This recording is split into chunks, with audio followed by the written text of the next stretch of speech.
आकांक्षाहरू, महत्वाकांक्षाहरू र पदलोलुपता जस्ता कुराहरूले राष्ट्रिय राजनीतिलाई नै प्रदूषित गर्न खोज्ने, स्थिरता र स्थायित्वतर्फ देशलाई अघि बढ्न नदिएर राजनीतिलाई फेरि बहुमतलाई टुक्र्याउने, बहुमतलाई खण्डित गर्ने, बहुमतलाई ध्वस्त पार्ने र फेरि अस्वस्थ, अनुचित, अलोकतान्त्रिक लेनदेन, गठजोड, जालझेल, टिकडम, षड्यन्त्र बाट देशको राजनीतिलाई फेरि 6 महिनामा प्रधानमन्त्री फेरिने खालको अस्थिरतातर्फ धकेल्ने, काम हुन नपाउने, जोड घटाउ, मोलतोल, लेनदेनमै सरकारको समय बित्ने, संसदलाई प्रभावकारी ढङ्गले काम गर्न नदिने, कतिपय विधेयकहरू अड्काइदिने, सरकारले संसद समक्ष प्रस्तुत गरेका प्रस्ताव निर्णयार्थ प्रस्तुत पनि नगरिदिने र यो प्रणाली बैठक भयो भन्ने निष्कर्ष निकाल्न खोज्ने, संविधान बैठक भयो भन्ने निष्कर्ष निकाल्न खोज्ने, संघीय लोकतान्त्रिक गणतन्त्र चल्ने व्यवस्था होइन, यो चल्दैन भन्ने निष्कर्ष निकाल्न खोज्ने त्यस्ता प्रयासहरू भए। मैले धेरै प्रयास गरेँ, धेरै कोसिस गरेँ। वर्षक 5 वर्ष सरकार टिकोस्। स्थिरता र स्थायित्व भन्दा साधारणतया जनताले जे बुझ्छ, जनताको इच्छा थियो 5 वर्ष सरकार टिकोस्। 5 वर्ष सरकार टिकोस् भन्ने हो, सरकार परिवर्तन होस् भन्ने होइन जनताको इच्छा। अस्वस्थ ढङ्गले सरकार परिवर्तन हुनुलाई स्थायित्व र स्थिरता भनिँदैन। लगभग 2/3 प्राप्त सरकार सञ्चालन गर्ने दलभित्रै चरम अस्वस्थताको स्थिति, त्यसले अत्यन्तै असहज वातावरण। मैले अस्ति केही आँकडाहरू निकालेँ, मलाई आफैलाई अचम्म लाग्यो। गएको वैशाख 13 गतेदेखि अस्ति पुष 4 गतेसम्मका बैठक हेर्दा गुटका बैठक, पार्टी विरुद्ध, पार्टीलाई कमजोर पार्ने, गुटमा विभाजित गर्ने त्यस्ता बैठकहरू मात्रै एउटै नेताको घरमा 280 वटा बैठक, वैशाख 13 गतेदेखि पुष 4 गतेसम्म 280 वटा बैठक बसेका रहेछन्। 35 वटा बैठक अन्यत्र बसेका रहेछन्। 2 जना 3 जनाका गुटगत भेटघाट आदिको गिन्ती नगरौँ, त्यस प्रकार भएका थिए र देशलाई अस्थिरतामा लान प्रयासहरू भए। त्यस्तो गर्नु किन परेको थियो? त्यसका पछाडि कुनै जेन्युन कुनै कारण छ?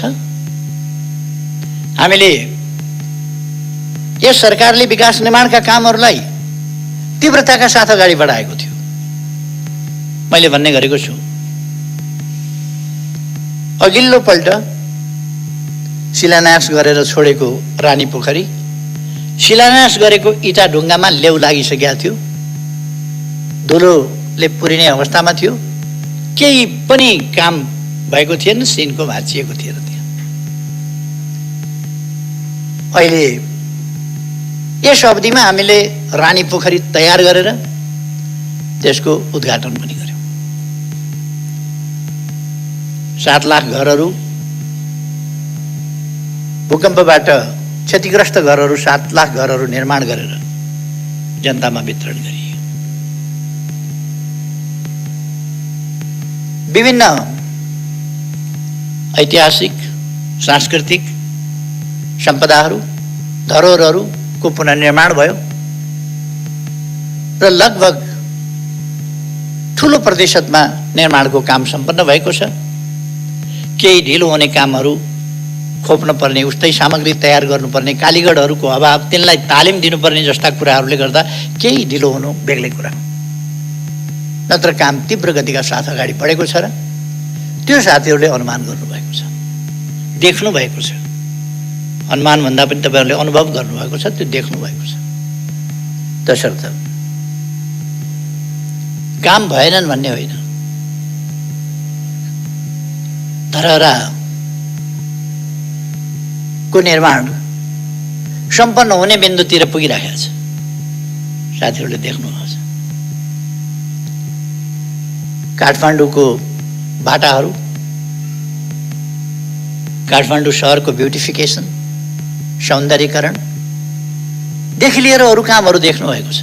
यस बीचमा यो सरकार बन्नभन्दा अगाडि तराईमा कोही पनि ढलको व्यवस्था थिएन। अहिले 100 किलोमिटर ढलको व्यवस्था गरिएको छ र तराईका सहरहरू सफा राख्ने काम भएको छ। विराटनगर, जनकपुर, अनेक सहरहरूमा ढलको कामहरू विस्तार भएको छ।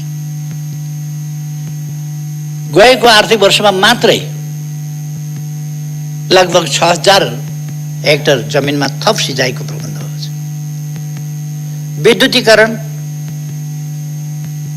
92% भन्दा बढी विद्युतीकरण भएको छ विभिन्न ढङ्गले।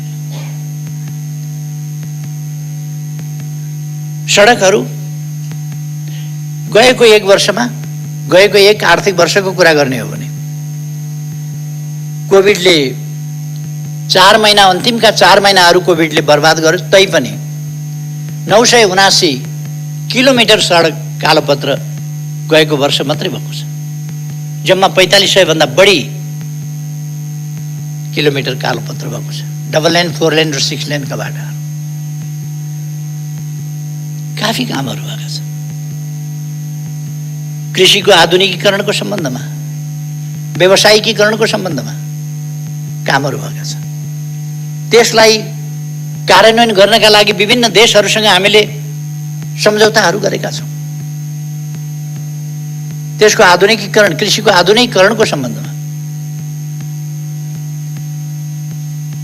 अहिले केही दिन अगाडि मात्रै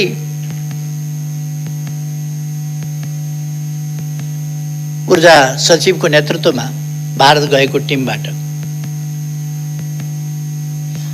महाकाली नदीबाट गएको शारदा नहरबाट चाँदनी दोधारामा 10 क्युमेक्स पानी सिँचाइका लागि दिने जुन हामीले उहिले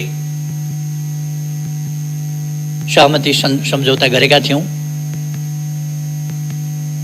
एकीकृत महाकाली सन्धिमा पारेर त्यसको अब कार्यान्वयन हुनका लागि 6 महिनाभित्र डिपिआर तयार गर्ने र 6 महिनाभित्र हेडवर्क सुरु गरेर अनि नहर सुरु गरेर चाँदनी दोधाराको सिँचाइ गर्ने भनेका छौँ। त्यहाँ हामीले चाँदनी दोधारामै सुखा बन्दरगाहको व्यवस्था गरेका छौँ। सुदूरपश्चिममा हामीले दैजीमा औद्योगिक क्षेत्र, बाँकीको कोलपुरभन्दा माथि 9 बस्तामा औद्योगिक क्षेत्र, यस्ता थुप्रै औद्योगिक क्षेत्रहरू हरेक प्रदेशमा औद्योगिक क्षेत्रहरूको विस्तार र निर्माण त्यो गरिएको छ। यी कुरा सबैलाई थाहा छ। शिक्षाको क्षेत्रमा, स्वास्थ्यका क्षेत्रमा कति प्रगति भएको छ भन्ने कुरा सबै साथीहरूलाई थाहा छ। अहिले भर्ना दर कति पुगेको छ यो पनि साथीहरूलाई थाहा छ। अहिले ड्रप आउट, विद्यालयबाट बाहिरिनेको सङ्ख्या कसरी घटेको छ त्यो पनि थाहा छ। छात्र र छात्राहरूको अनुपात बराबरीको स्थितिमा पुगेको छ। यो साधारण सामाजिक जागरणको क्षेत्रमा, उत्थानको क्षेत्रमा, जेन्डर इक्वालिटीको सन्दर्भमा वा सामाजिक न्यायको सन्दर्भमा, सामाजिक समानताको सन्दर्भमा यो सानो उपलब्धि होइन। पिछडिएका क्षेत्रहरू, पिछडिएका जाति समुदायका बालबालिकाहरूको पढाइ, यसमा के परिवर्तन आएको छ र त्यस सम्बन्धमा सरकारले के गरेको छ भन्ने कुरा सबैलाई थाहा छ। देख्न सबैले देखेको छ, देखेर पनि नदेखे चाहिँ गर्नु वा देखियो भने छोप्न सकिएन भने देखिन्छ भनेर अर्कोतिर मुन्टो फर्काएर हिँड्नु बेग्लै कुरा हो। अनि केही पनि गरेन भन्नु बेग्लै कुरा हो, तर कामहरू भएका छन्। असाधारण ढङ्गले काम भएको छ, ऐतिहासिक ढङ्गले काम भएको छ, द्रुततर गतिमा काम भएको छ। यसरी काम नेपालमा यसभन्दा अगाडि कहिले पनि भएको थिएन। तथ्यहरूले बताउँछ, आँकडाहरूले बताउँछ, त्यसरी काम भएको छ। मैले अघि भने चाँदनी धोधाराको सिँचाइ, त्यसको हामीले बन्दोबस्त गरेका छौँ। अरू पञ्चेश्वर परियोजना कार्यान्वयनका लागि आम रूपमा सहमति भएको छ। अब एउटा मात्रै मुद्दामा छलफल भइरहेको छ, त्यो लोअर शारदा। लोअर शारदामा अगाडिदेखि भारतले बाँध बाँधेर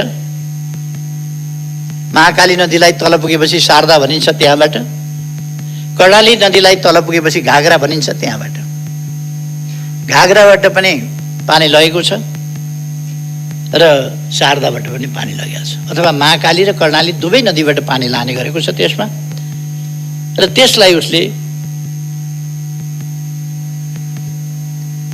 अग्राधिकार आफ्नो हुनुपर्छ।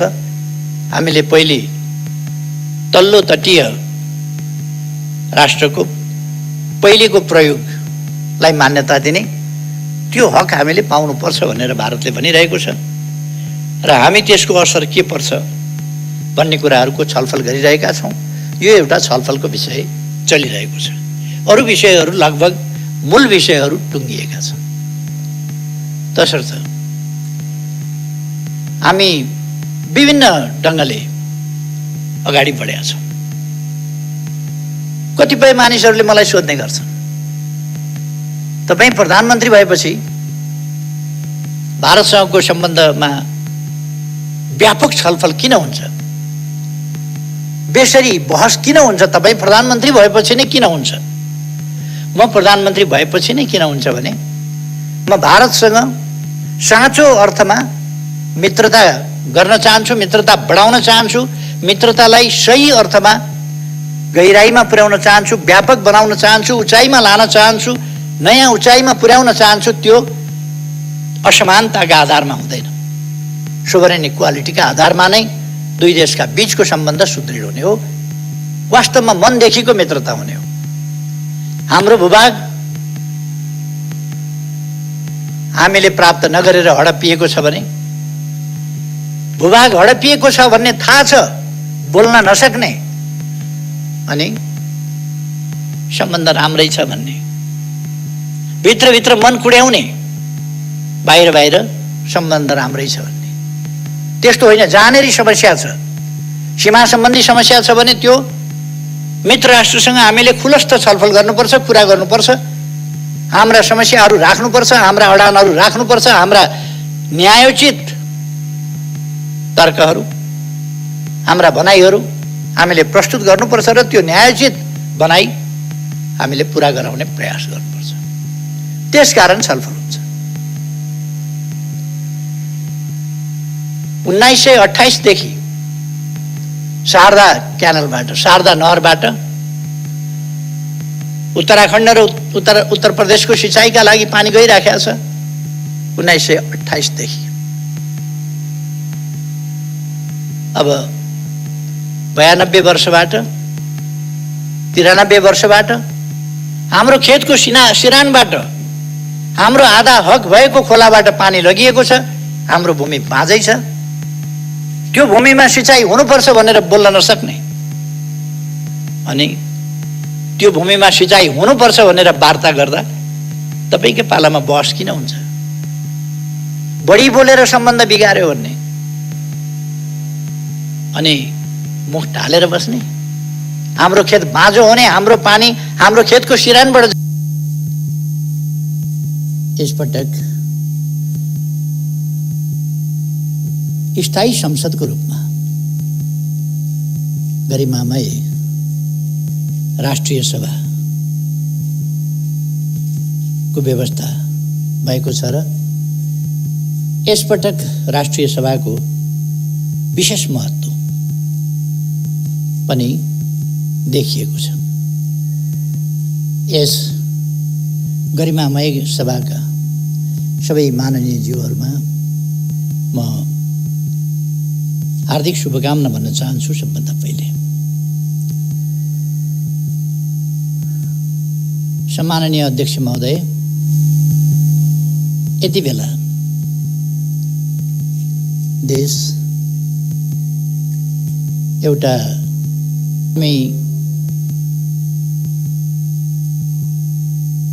समयभन्दा अलिकति अगावै प्रतिनिधि सभाको नयाँ निर्वाचनका लागि नयाँ जनादेश माग्न जनताका बीचमा जाने तयारी गरिरहेका छौँ। प्रतिनिधि सभा विघटन भएको छ र देश अब निर्वाचनतर्फ, आम निर्वाचनतर्फ प्रतिनिधि सभा 5 वर्ष चल्नेछ र यसमा बिना विग्रह प्रतिनिधि सभाले आफूलाई लगातार देश र जनताको सेवामा, संविधानको रक्षा र कार्यान्वयनको सन्दर्भमा, संघीय लोकतान्त्रिक गणतन्त्रको रक्षा र कार्यान्वयनको सन्दर्भमा बिना व्यवधान काम गर्न पाउनेछ र हामी त्यसरी काम गरेर अगाडि जानेछौँ भन्ने हामीले सोचेका थियौँ। मैले पनि त्यही सोचेको थिएँ। नेपाली जनताले असाधारण विश्वासका साथ अत्यन्तै स्नेहपूर्वक हामीलाई जुन अभिभारा सुम्पिएका थिए, त्यस अभिभारालाई हामीले कर्तव्यनिष्ठताका साथ संविधान सम्मत ढङ्गले लोकतान्त्रिक प्रणालीका मूल्य, मान्यता र अभ्यासका सकारात्मक र उन्नत पक्षहरूलाई प्रयोग गरेर सरकार अघि बढिरहेको थियो। तर हामी सबैलाई थाहा छ, सरकारलाई काम गर्न दिने वातावरण बनेन, सरकारलाई काम गर्न नदिने, सरकारलाई काममा व्यवधान खडा गर्ने, जहिले पनि झमेला मात्रै सिर्जना गर्ने केही व्यक्तिका हाम्रो भूभाग भारत र चीनको लडाईँका बेला भारतीय फौज कालापानीमा आएर बसेपछि नेपालका शासकहरूले बोल्न सकेनन्। लिपुलेक र लेम्पियाधुरा त्यसको पारिपट्टि परो, कालापानीमा फौज छ। त्यसो भएर हामीले सुगौली सन्धि भन्दा पछि 146 वर्षसम्म हामीले उपभोग गरेको हाम्रो भूभाग हाम्रो नक्साबाट पनि गायब गरिएको थियो। त्यसकारण हामीले हाम्रो नक्सामा सामेल गर्यौं, संविधानमा राख्यौं र अब तत्सम्बन्धमा मित्रतापूर्ण ढङ्गले प्रमाण तथ्यका आधारमा छलफल हुँदैछ र हामी त्यो भूभाग कायम गरेर छोड्छौं। हाम्रो स्वामित्वमा, हाम्रो अधीनमा, नक्सामा मात्रै होइन, व्यवहारमा हाम्रो भूमि हामी कायम गरेर छोड्छौं। कतिलाई त्यसले छटपटी भयो, नक्सा छापियो, भूभाग सामेल गरेर आफ्नो वास्तविक भूमि सामेल गरेर नक्सा छापियो। त्यो नक्सा छापिएपछि संविधान संशोधन भयो, हाम्रो निशान छापमा त्यसलाई सामेल गरियो, संविधानको अंग बनाइयो। यी सबै कुराले कतिपयलाई छटपटी हो। पहिलोपल्ट संविधान जारी गर्न पहल गरे बापत, संविधान दृढतापूर्वक जारी गर्न अगुवाई गरे बापत देश बापत लगाइएको नाकाबन्दीको दृढतापूर्वक सामना गरे बापत एउटा देश बेष्टित नेपाललाई अर्कोतिरबाट पनि यातायात र पारवहनको सन्धि गरेर भूपरिवेष्टित होइन, भूजडित देशको रूपमा परिवर्तन गरेपछि, माथि उठाएपछि उत्तरी सिमानाका पनि थुप्रै नाकाहरू खोलेर हाम्रो उत्तरी क्षेत्रको जनजीवनलाई सहज सरल बनाउने अभियान सुरु गरेपछि, यस्ता थुप्रै कामहरू भएपछि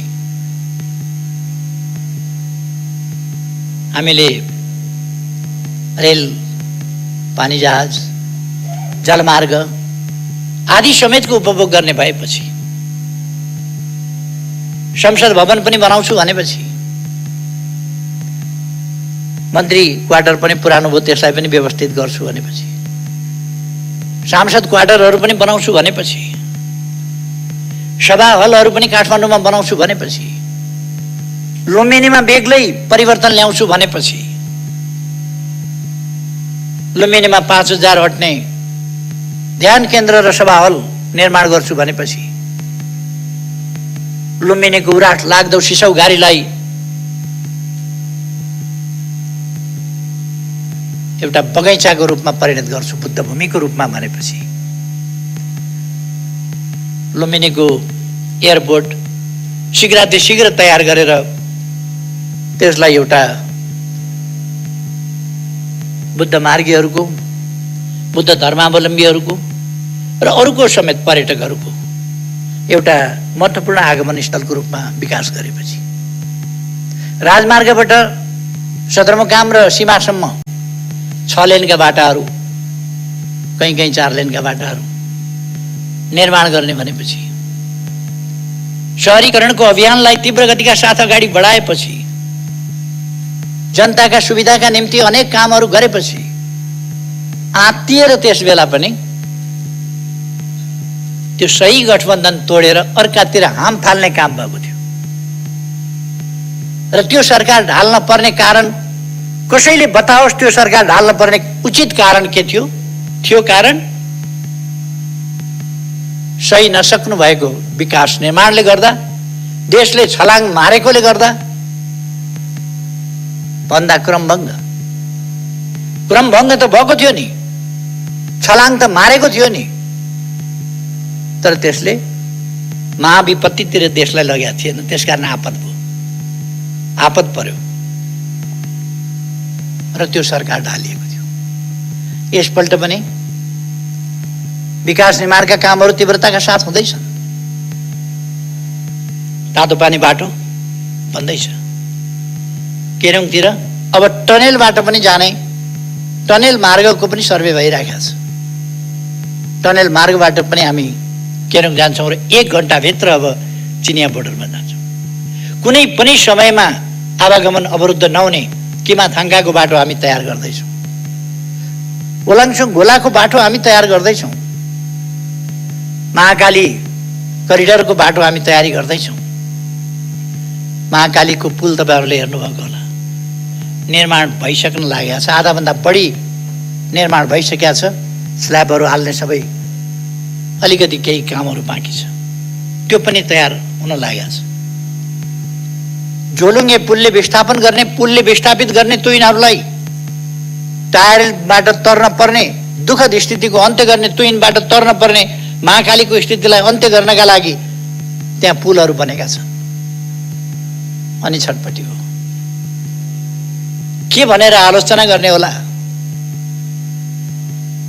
के भनेर होच्याउने होला, उपलब्धिहरूलाई के भनेर ओझ्यालमा पार्ने होला, भिजनलाई के भनेर ओझ्यालमा पार्ने होला।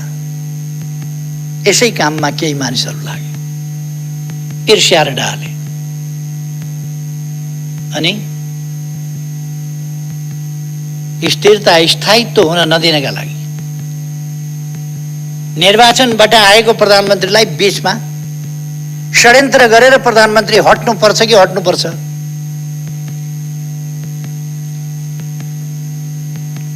म धेरै केही नभनौँ, मैले नै दिएका अवसरहरूको दुरुपयोग गरेर उयो सिंह बनाइदियो, सिंहले आफैलाई झम्टिने स्थिति, त्यो सिर्जना गर्ने त्यस प्रकारको अवस्था बन्यो। वास्तविक स्थिरता के हो? वास्तविक स्थायित्व के हो? कथम कदाचित सरकार बन्न सकेन भने संविधानले स्थिरता 5 वर्षमा चुनाव गर्नेलाई मात्रै भनेको छैन। संविधानले सरकार बन्न सकेन भने तत्काल चुनावमा जाने व्यवस्था गरेको छ संविधानको धारा 76 को साथले। तत्काल चुनावमा जाने व्यवस्था गरेको छ। सरकार बनेन भने, बहुमत कसैको आएन भने, 2 वा 2 भन्दा बढी दलहरू मिलेर सरकार बनेन भने, अनि प्रमुख पार्टीले सरकार बनाउन सकेन वा विश्वासको मत प्राप्त गर्न सकेन भने, अथवा कुनै व्यक्तिले भरपर्दो ढङ्गले आधार लिएर गएर राष्ट्रपति कहाँबाट प्रधानमन्त्रीत्व लिएर आयो भने पनि 1 महिनामा विश्वासको मत प्राप्त गर्न सकेन भने उसले प्रधानमन्त्रीले अल्पमतको मात्रै होइन, अल्पमतकोले पनि एउटा इन्डिभिजुअल प्रधानमन्त्रीले पनि, पार्टी बिनाको पनि हुन सक्छ, एउटा व्यक्ति सांसदले, दलको नेताले होइन, व्यक्ति सांसदले पनि यदि विश्वासको मत प्राप्त गर्न सकेन भने उसको सिफारिसमा राष्ट्रपतिद्वारा संसद विघटन हुन्छ र नयाँ प्रतिनिधि सभा निर्वाचनका लागि मिति तोकिन्छ, नयाँ मिति तोकिन्छ संविधानको धारा 76 को साथ। त्यसकारण चुनाव हुनु अस्थिरता होइन, अस्थिरता संविधान कार्यान्वयन सही ढङ्गले हुनु नहुनु हो। संवैधानिक बाटोबाट जाँदाखेरि अस्थिरता बनिँदैन। अस्थिरता त्यति बेला हुन्छ बाह्य शक्तिको इशारामा, बाह्य शक्तिको स्वार्थमा, जब देशका शक्तिहरू गोटी बन्न थाल्छन् र राष्ट्रिय राजनीतिलाई अस्थिरतातर्फ धकेल्न थाल्छन्, अस्वस्थतातर्फ धकेल्न थाल्छन्, विकास निर्माणका काममा व्यवधान पुर्याउन थाल्छन् र निर्वाचित प्रधानमन्त्रीलाई काम गर्न नदिने, अप्ठ्यारो पार्ने स्थितिमा जान थाल्छन् र त्यस्तो स्थितिमा निरीह हुनुपर्ने स्थिति आउँछ। परिवर्तन उनीहरूले गर्न सक्छन्, हो त्यस्तो स्थिति स्थायित्वको स्थिति होइन, स्थिरताको स्थिति होइन। अहिले स्थिरताको स्थिति हो, कसैले पनि प्रधानमन्त्री हटाउन सकेन, चाहेर पनि हटाउन सकेन। यो स्थिरताको स्थिति हो, स्थायित्वको स्थिति हो। कसैले चाहेर पनि फेरबदल गर्न सकेन, यो स्थिरता र स्थायित्वको स्थिति हो। कतिको भनाइ हुन सक्छ केपी ओलीले सडकको अध्यक्ष फलानालाई छोडिदिएको भएदेखि भइहाल्थ्यो भनेर। किन छोडिदिने त्यो थाहा छैन। किन छोड्ने, कसलाई छोड्ने? यो दान हो र कमण्डल थाप्ने बित्तिकै लौ भन्न दिने? यो मोहर सिक्का हो प्रधानमन्त्रीको जिम्मेवारी भनेको। यो जनताले सुम्पिएको अभिभारा हो, जो जुनसुकैलाई, जस्तोसुकैलाई, जुनसुकै विधिबाट सुम्पन सकिँदैन। त्यसकारण मैले बडो भारी मनका साथ 5 वर्ष राम्रै चलाउन पाएको भए हुन्थ्यो, तर अस्वस्थ गतिविधिका साथ कोही अध्यक्ष छोड भनेको छ, कोही के भनेको छ, प्रायोजित अनेक लगानीका सञ्चार माध्यमहरू प्रयोग गरेका छ। केही त्यस्तै खालका बुद्धिजीवीहरूको एउटा झुण्डलाई प्रयोग गरेका छ र देशमा अस्थिरता फिजाउने प्रयास, साझा प्रयास ती भइरहेको छ।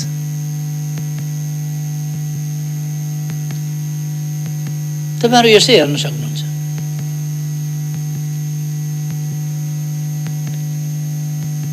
सञ्चार माध्यमहरुमा हेर्न सक्नुहुन्छ। विशाल सभाहरुको फोटो उसले छाप्दैन। एउटा अखबारले विशाल जनसभाको फोटो छाप्दैन। अनि सरकार विरोधी केही जमात यसो देखियो भने त्यो जमातको चाहिँ हाइलाइट गरेर फोटो छाप्छ। सबै देखिएको छ नि। यो अस्थिरता सिर्जना गर्ने प्रयास हो, जसलाई प्रतिनिधि सभा विघटनबाट रोकिएको छ र ताजा जनादेशमा गएर ताजा जनादेशबाट देशलाई स्थिरता, स्थायित्व, लोकतान्त्रिक विधि पद्धति प्रणालीलाई सुदृढ ढङ्गले फङ्सनेबल बनाउने ढङ्गले अगाडि बढाउने त्यो अभ्यासमा लगिएको छ। कतिले गैर जिम्मेवार भन्ने अभिव्यक्ति दिएको मैले सुनेको छु। के हो जिम्मेवार भनेको? शब्दको अर्थ हुन्छ कि हुँदैन? डिक्सनरी पल्टाएर हेरे पनि हुन्छ नि शब्द के भन्छ गैर जिम्मेवार भने के हो। मैले बिल्कुल जिम्मेवारी बोधका साथ यो लोकतन्त्र ल्याउन नेपाली जनताले जति बलिदान गरेको छ, जति हण्ड ठोक्कर खाएको छ, जति पसिना बगाएको छ, जति यातना सहेको छ, जति क्षति बेहोरेको छ, त्यो सबै बलिदान र क्षतिहरूको हिसाब गरेर देखेर हेरेर त्यसका उपलब्धिहरूको रक्षा गर्नुपर्छ। त्यसका उपलब्धिहरूलाई खेर जान दिनु हुँदैन। केही पद लोलुप मान्छेहरूका आत्मकेन्द्रित स्वार्थी क्रियाकलापहरूलाई हावी हुन दिएर देशमा लोकतन्त्रलाई डिरेल गर्न दिनु हुँदैन। सही बाटोबाट, सही मार्गबाट अन्यत्र जान दिनु हुँदैन भनेर नै प्रतिनिधि सभा विघटन गर्नु पर्यो। गैर जिम्मेवार कसरी हो? के हो गैर जिम्मेवार भने? बिल्कुल जिम्मेवारी का साथ, कर्तव्य बोध का साथ यो काम गरियो। निर्वाचनमा जाउँ, कतिपयले भने केपी ओलीको लोकप्रियताको ग्राफ जिरोमा झर्यो। जिरोमा झरेछ कि माइनसमा गएछ कि प्लसमा गएछ? निर्वाचनमा हेरौँ न। अब गफ फिट्ने दिन गए। अब गफ फिटेर हुँदैन। अब मैदानमा मैले कतिपय ठाउँमा बोल्दाखेरि भन्ने गरेको छु, यो रेस्लिङ खेल्दाखेरि त्यो रेस्लरहरू कहिले कहिले खुब आफ्नो फुर्ती देखाउँछ। फुर्ती देखाएर खेल्नु कता छ त्यो बेल्ट चाहिँ पहिले लिएर यस्तो गरेर आफूले लगाइटोपल्छ, अनि रेफ्रीले त्यो बेल्ट खोसेर पछि जित्यो भने लाउला भनेर राख्छ। खेलै नखेलिकन थुप्रै रेस्लरहरू देखिए रिङमा नचढ्दैखेरि बेल्ट लगाउने। अब मैदान घोषणा गरिएको छ, रिङ तयार भएको छ, रिङमा आउनुहोस्, त्यहाँ जितेर अनि लगाउनुहोस् न रेस्लिङको बेल्ट। खुट्टा किन कामेको? निर्वाचन भन्ने बित्तिकै सातो किन गएको? जनताका बीचमा जाने भन्ने बित्तिकै, ताजा जनादेश लिने भन्ने बित्तिकै अन्त कहीँ जाने भनेको त होइन नि। अरू कुनै प्रभुका चरणमा जाने भनेको त होइन नि। जनताका शरणमा जाने भनेको, जनताका बीचमा जाने भनेको, नेपाली जनताको अभिमत लिने भनेको। केपी ओलीले गल्ती गरेको रहेछ भने नेपाली जनताले त्यसको दण्ड देला।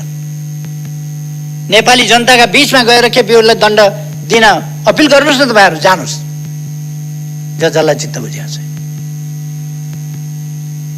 तपाईहरुलाई जनताले ती जवाफ दिएर पठाउनेछ।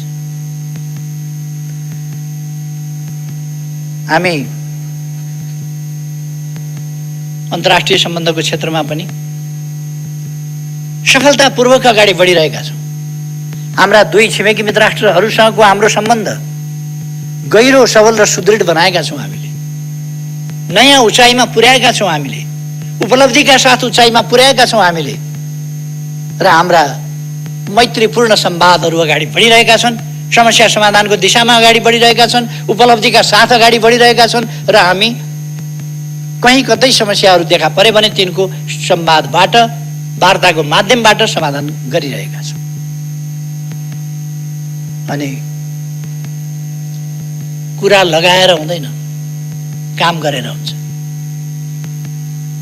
कुरा फिटेर हुँदैन, काम काटेर हुन्छ। अब त्यसकारण म कुरा फिट्ने मित्रहरूलाई भन्न चाहन्छु, काममा तुलना गरौँ। कुनै पनि समयका कुनै पनि सरकार, कसैको पनि नेतृत्वको सरकार भन्दा, कुनै पनि अवधिको भन्दा यति बेलाका कामहरूको तीव्रता, अहिले कोभिड-19 छ, फेरि पनि हामीले कोभिड-19लाई अहिले पनि हामी सोशल डिस्टेन्स मेन्टेन गरेर बसिरहेका छौँ। कोभिड-19लाई हामीले जनतामा जागरण फैलाएर, चेतना फैलाएर, सामाजिक दूरी कायम गर्न आग्रह गरेर, हात धुन अनिवार्य, हात धुन आह्वान गरेर, मास्क लगाउन आग्रह गरेर र विभिन्न जडीबुटी जन्य कुराहरूको प्रयोग गर्न, तातो पानीले घाँटी नाक मुख सफा गर्न सिकाएर कोभिडको सामना गरिरहेका छौँ र कोभिड एकपल्ट वात्तै बढेको देखिए पनि फेरि कोभिड कम हुँदै गएको छ। हामी अब भ्याक्सिन ल्याउने तयारीमा छौँ, छिटै भ्याक्सिन ल्याउँछौँ र भ्याक्सिन ल्याइसकेपछि कोभिडको ठुलो समस्या रहँदैन। कोभिडको समस्या हामी समाधान गर्छौँ। मैले कोभिड सुरु हुने बित्तिकै भने सबभन्दा महत्त्वपूर्ण यस सरकारलाई नेपाली जनताको ज्यान छ, नेपाली जनताको जीवन सबभन्दा महत्त्वपूर्ण कुरा हो। सबभन्दा महत्त्वपूर्ण जीवन सुरक्षा पहिलो कुरा हो, पहिलो कर्तव्य हो सरकारको। हामी त्यसै गरी काम गर्छौँ र हामीले त्यस मूल मन्त्रलाई नै ध्यानमा राखेर जनताको जीवन रक्षा, निःशुल्क स्वास्थ्य उपचार, भविष्यका लागि हामीले के गरेका छौँ त्यो साथीहरूले देख्नुभएको छ, सुन्नुभएको छ, थाहा पाउनुभएको छ। एकै दिन हामीले 396 अस्पतालहरू शिलान्यास गर्ने कार्यक्रम राखेका थियौँ, तर विभिन्न कारणले अर्को दिन गर्नु पर्यो, केही ठाउँहरूमा तयारी नपुगेर 309 स्थानमा एकै दिन 309 स्थानमा हामीले शिलान्यास गऱ्यौँ अस्पतालहरू। नेपालको इतिहासमा यस्तो रेकर्ड खोज्नुहुन्छ? एक दिनमा होइन, वर्ष दिनमा 309 अस्पताल शिलान्यास भएको कुनै वर्ष देखाउनुहुन्छ? तर अहिलेको सरकार एकै दिनमा 309 अस्पताल शिलान्यास गर्छ। एक वर्षमा कसैले गरेको थियो? अनि यी कुराहरू त गर्न भएन। अनि जनताले नबुझ्ने, जनताका सरकार नभएका विधि पद्धति के बुझ्ने जनताले? पद्धति न पद्धति लाउन हुन्छ न पद्धति खाना हुन्छ। बिचरा जनतालाई सुनाइदिएछ विधि पद्धति। रोजगारीका कुरा गरौँ, गरिबी हटाउने कुरा गरौँ, खानाका कुरा गरौँ, वस्त्रका कुरा गरौँ, आवासका कुरा गरौँ, छोराछोरी पढाउने कुरा गरौँ, बिरामी हुँदा उपचार गराउने कुरा गरौँ, जनताका अधिकारका कुरा गरौँ, समानताका कुरा गरौँ, हिमाल पहाड तराई सबै क्षेत्रको उत्थानका कुरा गरौँ, पूर्व पश्चिम मेची महाकाली सबै ठाउँको उत्थानका कुरा गरौँ, सबै जातिका सबै भाषा बोल्ने, सबै आस्था विश्वासका जनता, सबै पेशा व्यवसायका जनताको उत्थानको कुरा गरौँ।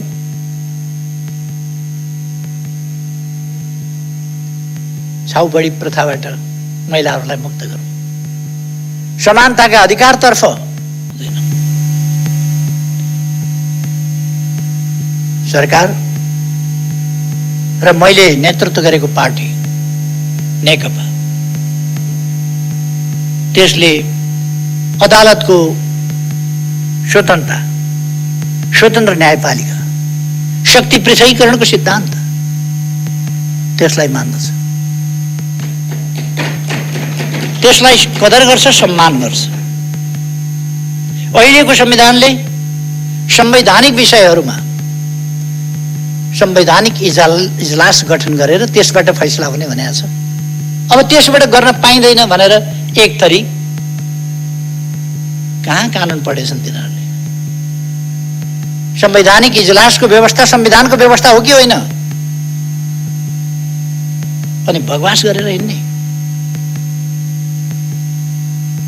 वास्तवमा यी तरिकाहरू उपयुक्त होइनन्।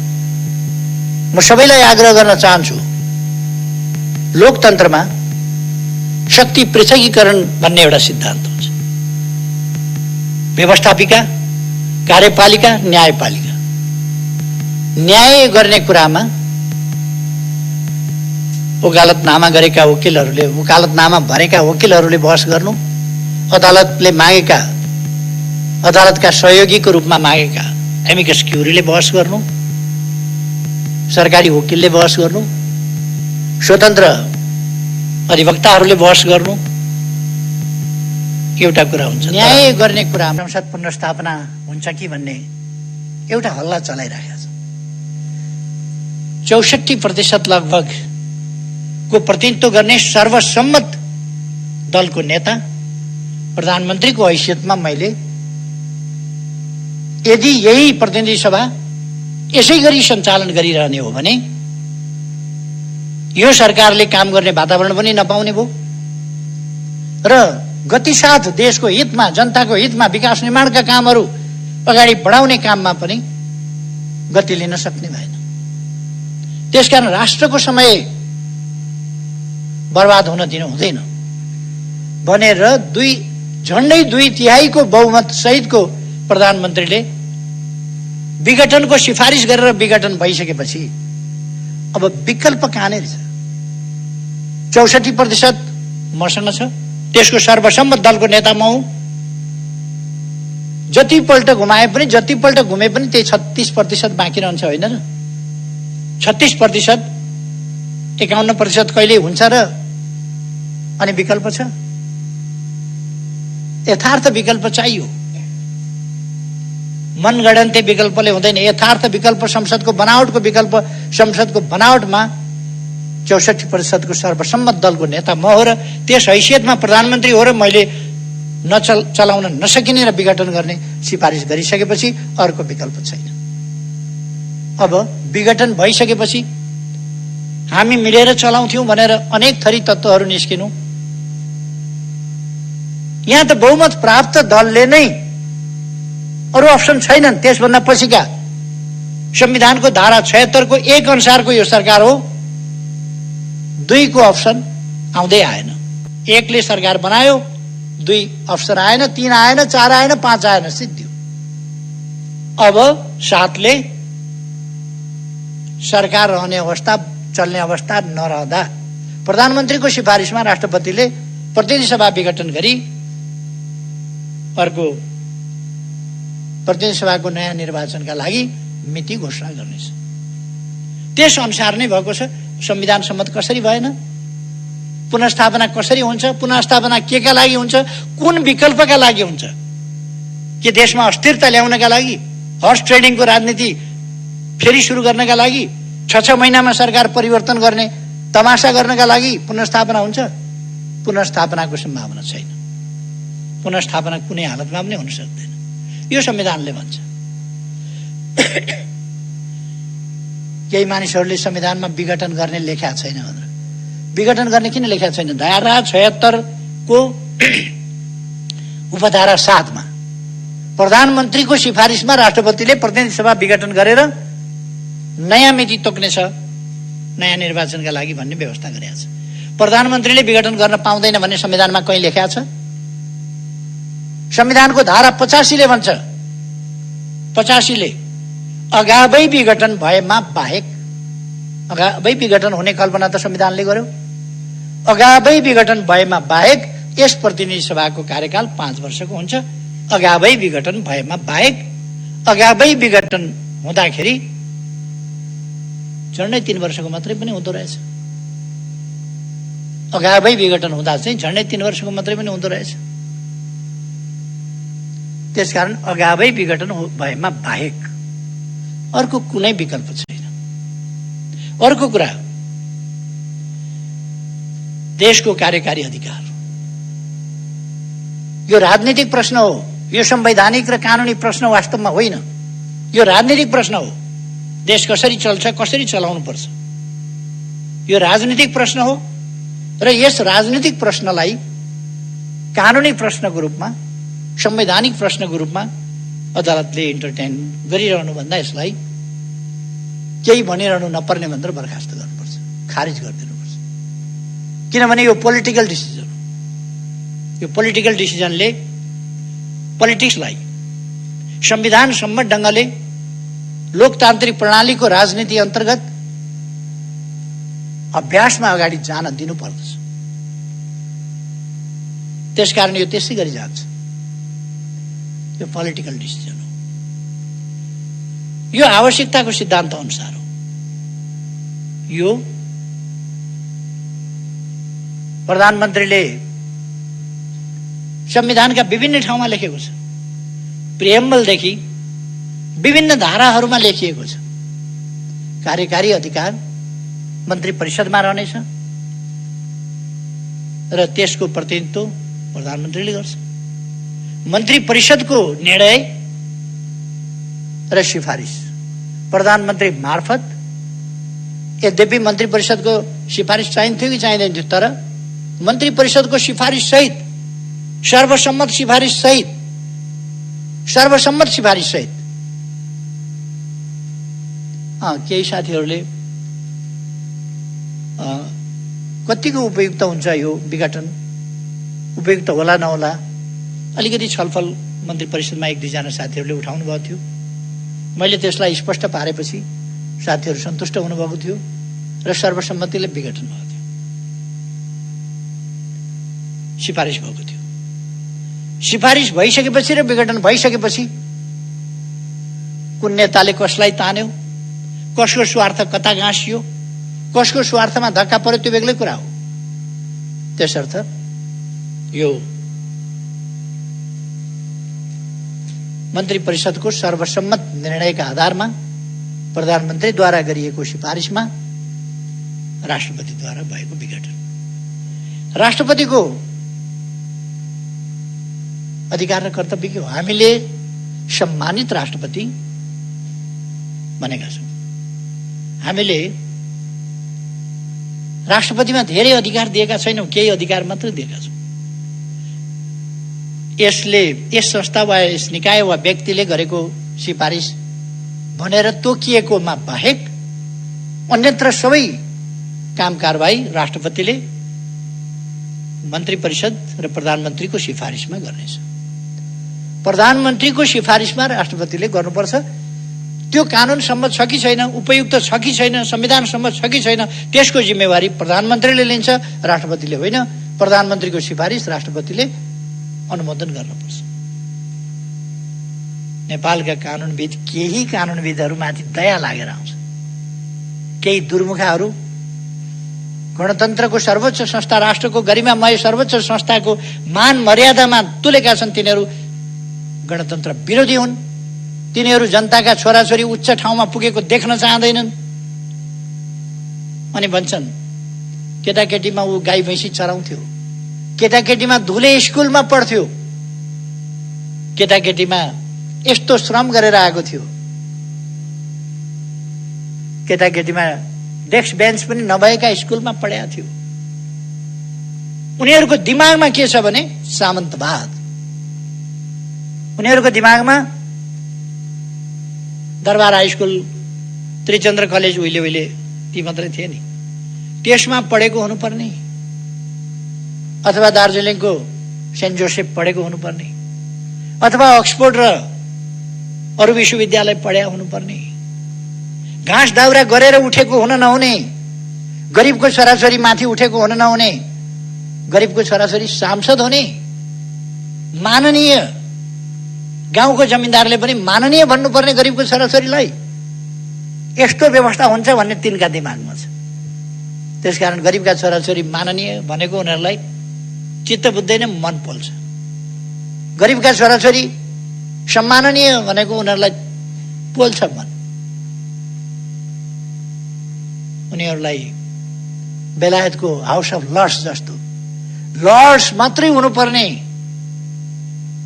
विभिन्न ठाउँमा यी कमन्सहरू कसरी भए, यी घाँस दाउरा गरेर हुर्किएकाहरू कसरी भए, गाई बाछा गरेर हुर्किएकाहरू कसरी भए, खेतबारी गरेर हुर्किएकाहरू कसरी भए, खाली खुट्टा पैदल हिँडेर पढेकाहरू कसरी भए, माथिल्लो ओहदामा तिनका मन पोल्छ। ती आफै पनि त्यस्तै हुन् भने तिनको सामन्तवादी चिन्तन त्यसले दिँदैन। अर्को कुरा, समाज, मानव समाज भनेको सभ्य समाज हो, चेतनशील मर्यादित समाज हो। त्यहाँ संस्थाहरूको, सम्मानित संस्थाहरूको, यसै त कसैलाई पनि अपमान गर्नु, गाली बेइज्जत गर्नु हाम्रो सभ्यताभित्र पर्दैन। अझ हाम्रो सभ्यता यत्र नार्यस्तु पूज्यन्ते रमन्ते तत्र देवतावाला सभ्यता। जहाँ नारीहरूको पूजा हुन्छ त्यहाँ देवताहरू रमाउँछ। हाम्रो सभ्यता अनेक विदेशीहरूको सभ्यता हो। हाम्रो सभ्यता वीराङ्गनाहरूको सभ्यता हो। हाम्रो सभ्यता मातृदेवो भव, आमा वा महिलाहरू देवी देवता तुल्य छन् भन्ने हो। अब त्यो सभ्यतामाथि हमला भइरहेको छ। केही हण्डीखोर तत्त्वहरूले हाम्रो सभ्यतामाथि हमला गरिरहेका छन्, हाम्रो शिष्ट समाजमाथि हमला गरिरहेछन्, समाजको शिष्टतामाथि हमला गरिरहेका छन्, हाम्रा विभिन्न सम्मानित संस्थाहरूमाथि हमला गरिरहेका छन्। र यो एउटा असभ्य, असहिष्णु, त्यस्तो समाज निर्माण गर्ने अथवा हाम्रो सभ्य समाजका मूल्यहरूलाई ध्वस्त पार्ने प्रयास गरिरहेका छन्। त्यस कुराबाट हामी सजग हुनुपर्दछ र हामीले जनतालाई पनि सजग गराउनु जरुरी छ। मैले अघि भने यस बीचमा विभिन्न भ्रमणहरू भएका छन्। भ्रमणहरूको आदान प्रदान भएको छ चीनसँग, भारतसँग। कसैले प्रश्न उठाउँछन्, चीनको फलानु किन आयो? मित्र देशका मान्छे आउँछन्, कुरा गर्छन्, जान्छन्, भलो चिताउँछन्, जान्छन्। भारतका मान्छे किन आए भनेर सोध्छन्, आउँछन्, कुरा गर्छन्, भलो चिताउँछन्, जान्छन्, संवाद गर्छन् हामीसँग। अघि भर्खरै मैले भने परराष्ट्र सचिव नेपाल भ्रमणमा आए गए, भारतका प्रधान सेनापति आए गए, हाम्रो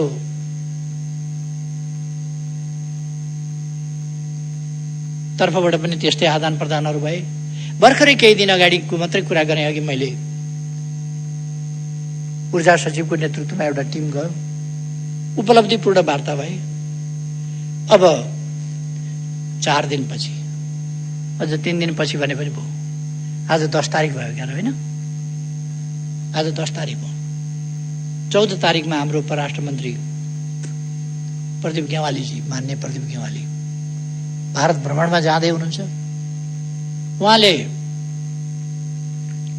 हामीले हाम्रो भूभाग समेत सामेल गरेर छापेको नक्सा अथवा नक्सामा छापिएको भूभाग समेतका विषयहरू, विभिन्न विषयहरूमा छलफल गर्नुहुनेछ र हाम्रो भारतसँगको सम्बन्धलाई अझ व्यवहारिक रूपमा सफलतापूर्वक अगाडि बढाउन योगदान गर्नुहुनेछ।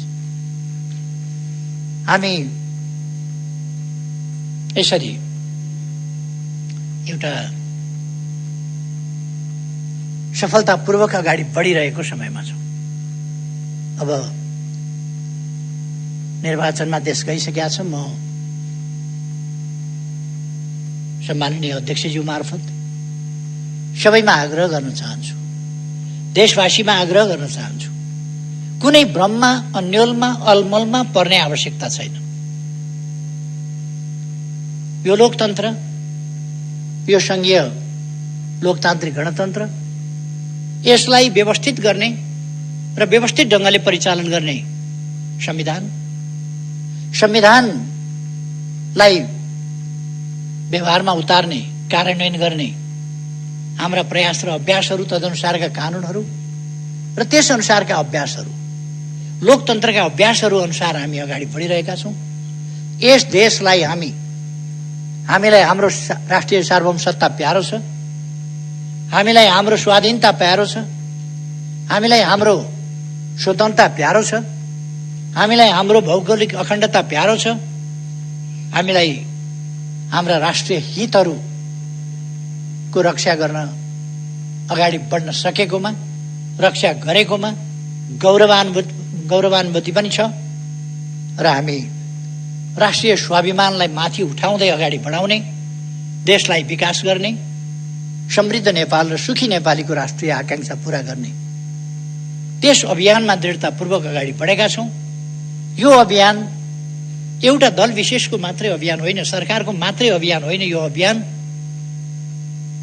सरकार र सबै नागरिक समाज, सम्पूर्ण राजनीतिक दलहरू, सबै सङ्घ संस्था संगठनहरू र सिंगै समाजको साझा राष्ट्रिय आकांक्षा हो समृद्ध नेपाल, सुखी नेपाल।